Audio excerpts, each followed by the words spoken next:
Hi, I'm Reverend Dr. Paul Marzahn, and welcome to our weekly devotional.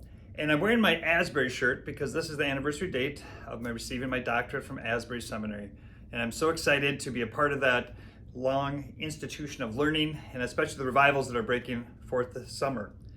And one of the things I wanted to share today was about our topic for this Sunday, and it's a lot about the why question we've been dealing with the last 2 months. But this Sunday we're asking, why does God's love prevail?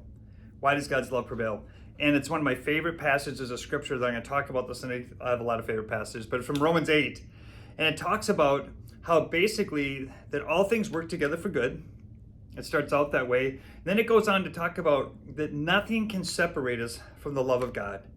Not heights, not depths, not trouble, not distress, not harassment, not famine, not nakedness, not danger or sword. Nothing can separate us from the love of God. In other words, love always prevails. And so we're going to be talking about, why is that? Why does God's love seem to prevail over every other thing in our life?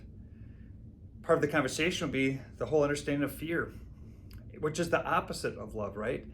And so we're going to talk about how we can develop faith over fear.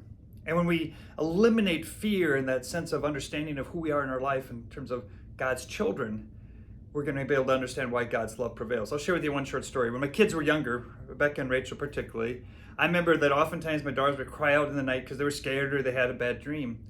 And I remember that I'd go into them and I would, pray with them, and I would hold their hands and talk to them, and they'd start to slowly fall back asleep, and they'd say, "Oh, I feel so much better," or "I feel safe."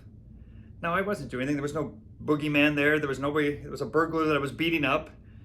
But what they felt safe was because they felt that their daddy was with them. They realized that when I came in, when they cried out to me, that it was going to be okay. In that same way, that's the way we can respond to God. We cry out to Him through prayer. We cry out to Him through faith, and we say that we want Him to be a part of our lives.